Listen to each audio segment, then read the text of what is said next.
2024 s'achève, les top 10 de l'année de Monsieur Tout-le-Monde fleurissent sur Twitter, et on est à peu près tous d'accord sur les premiers de la classe. C'est vrai que Furiosa, Les Graines Figues et Sauvages et The Substance, c'était super. Mais je suis au regret de vous annoncer que vous n'avez pas vu l'un des meilleurs films de cette année. Bon, sauf toi et toi.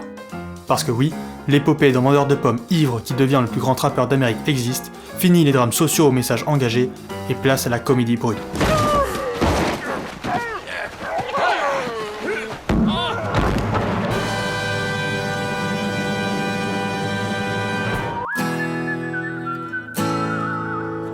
Hundred of Beavers, c'est le projet fou de Mike Cheslick accompagné de Ryland Hughes. Nos deux compères ont écrit ce retour au burlesque ensemble après avoir collaboré sur leur premier long métrage, Lake Michigan Monster, où un capitaine excentrique se venge du monstre du lac Michigan. Un film réalisé avec la somme ridicule de 7 000 $.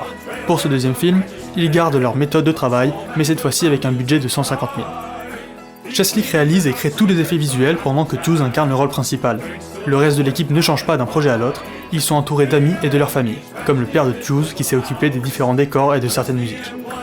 Le film nous montre Jean Caillac, producteur de cidre, qui perd tout suite à la destruction de son verger par des castors. Il va devoir chasser pour survivre, mais la faune locale est plus dangereuse que prévu. Il arrive à un poste de commerce où il rencontre son mentor, qui lui apprend toutes ses techniques. Il tombe amoureux de la fille du commerçant, avec qui il souhaite se marier. Cependant, le marchand refuse leur union sauf si Jean lui ramène des centaines de fourrures de castor.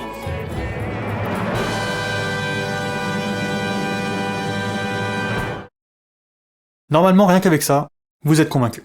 Mais on va tout de même détailler nos propos. Avant ça, un peu d'histoire s'impose. Dès le début du cinéma, les contraintes techniques amènent à une forme de comédie simple, qui utilise le visuel de situations absurdes reposant sur des stéréotypes, le burlesque. En 1895 déjà, avec l'arroseur arrosé des Frères Lumière, on note certaines caractéristiques qui définiront le genre jusqu'à aujourd'hui. Prenons la plus simple d'entre elles, le gag en 3 temps. Nous avons d'abord une situation donnée qui nous est exposée, un homme arrose ses plantes, puis un nœud dramatique, un changement survient.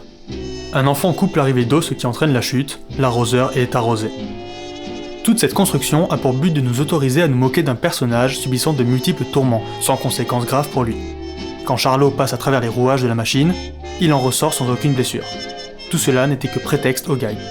Dans le cas où il y aurait eu des conséquences, elles auraient disparu dès la séquence suivante, sauf si elles deviennent le moteur d'un futur gag. Avec un personnage quasiment indestructible, les années 20 amènent une relecture du gag en 3 temps, qui est maintenant couplé à une cascade dangereuse. La situation devient tendue, le spectateur retient son souffle jusqu'au désamorçage où le personnage s'en sort de manière absurde, ce qui déclenche le rire.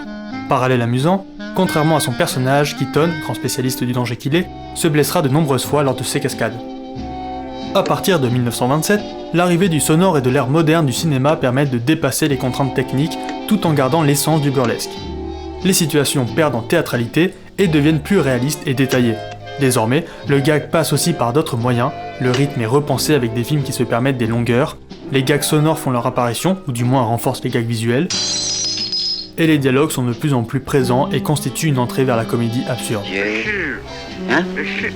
Comment? Permettez. Hulot.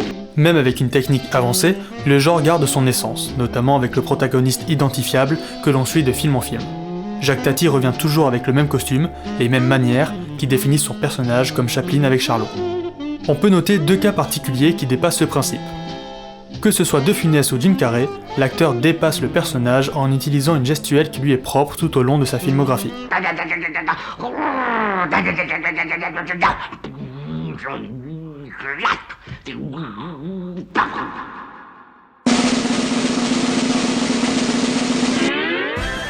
Avec l'évolution du cinéma, le burlesque a vu naître beaucoup de concurrents sur le plan de l'humour jusqu'à tomber en désuétude. Il est alors relégué au cartoon qui revient aux bases avec peu voire pas de dialogue, des personnages stéréotypés et identifiables mais sur un terrain de jeu infini. La contrainte technique disparaît et on peut désormais créer toujours plus de burlesque. On suit alors des animaux anthropomorphes batailler dans des scènes éloignées du réel. Le burlesque a maintenant pour cible les enfants, il est considéré comme régressif et a quitté le grand écran pour le petit, avec un format court comme à ses débuts. Donc, pourquoi Hundred of Beavers, c'est bien? Eh bien déjà, si toutes les références de notre monologue historique ne vous ont pas laissé de marbre, le film vous fera rire. Normalement. En fait, on a affaire à un hommage de tout un genre, depuis la forme, muet en noir et blanc, jusqu'à l'humour, en reprenant les classiques du gag. par exemple en parodiant du Keaton. Comme on vous l'a dit plus tôt, le cartoon est un résumé de tout cela avec un champ des possibles infini. Ici, le tour de force est de garder ces possibilités tout en revenant à la prise de vue réelle grâce aux techniques actuelles. On retrouve des personnages cartoonesques anthropomorphes remplacés par des acteurs en costume Amazon, rajoutant une dose d'absurde. Choose nous dit qu'ils veulent rendre accessible le film au plus grand nombre, d'où ce choix du muet et d'un humour primitif. En effet, tout cela a pour but de nous replonger en enfance pour que tout le monde soit sur un même pied d'égalité devant le film. Cette régression, qui est déjà rafraîchissante dans le paysage cinématographique actuel, l'est encore plus grâce à l'intelligence de Choose et Cheslick qui n'hésitent pas à moderniser le film en ajoutant des références pop culture. Outre les simples personnages secondaires comme un Sherlock Holmes qui intervient ponctuellement ou le Megazord de Castor comme Arc Enemy, toute la deuxième partie du film est littéralement un jeu vidéo. Jean Caillac se guide grâce à une map qui s'actualise pendant son avancée, il doit s'équiper à un shop et remplir des quêtes de farming, ici ramener le loot de 100 castors, tout cela pour finir le jeu en sauvant la princesse après avoir battu le boss final. Avec tout ça, on a peut-être affaire à la meilleure adaptation de jeux vidéo au cinéma. Si d'habitude cette thématique est souvent traitée de manière superficielle ou implicite, ici, c'est totalement assumé. Le scénario avance en pilote automatique via les mécaniques de game design classiques, ce qui laisse énormément de place à l'humour. Le jeu vidéo est sublimé, il apporte ses propres codes qui donnent de nouvelles possibilités. Au-delà de la comédie absurde, le film se démarque aussi de l'hommage avec pléthore de genres parodiés dans son dernier tiers. Jean Caillac s'infiltre tel James Bond dans la base des castors qui élabore un plan machiavélique. Malheureusement, après s'être introduit, il se fait arrêter et s'ensuit une séquence de procès. Encore une fois, tous les codes y sont respectés. Jean a le droit à son avocat qui essaie de le défendre face à un Sherlock Holmes déballant preuve sur preuve. Au final, l'opinion populaire l'emporte et il est condamné. Mais Jean ne se laisse pas faire, et s'échappe suite à une séquence de bagarre inspirée de celle de Jackie Chan. Toutes ces séquences montrent un réel amour du cinéma venant de l'équipe du film. Ils aiment faire des films autant qu'ils aiment en consommer, et ici, ce message vient sans arrière-pensée.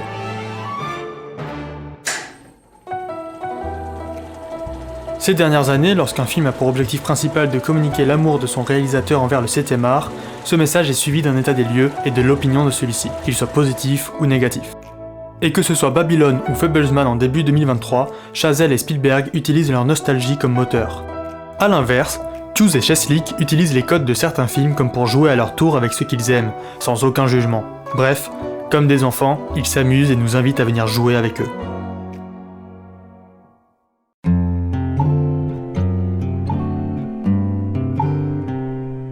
Hundred of Beavers peut prétendre s'asseoir à la table des cadors de 2024. En tant qu'invité surprise, cet ovni se démarque parce qu'il est seul dans sa catégorie, une comédie primitive accessible à tous. Un bilan s'impose. On confond comédie et humour.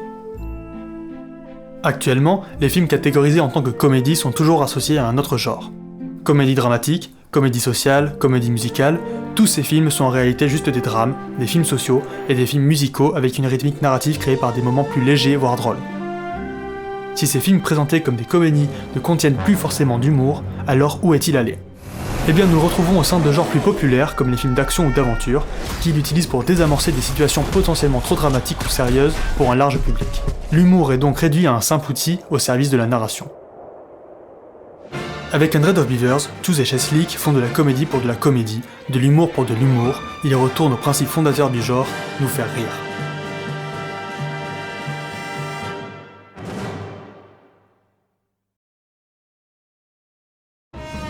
J'espère que la vidéo vous a plu, abonnez-vous et activez la cloche, peut-être qu'on sortira une vidéo en 2025, et à ce rythme on pourra peut-être faire une vidéo par an.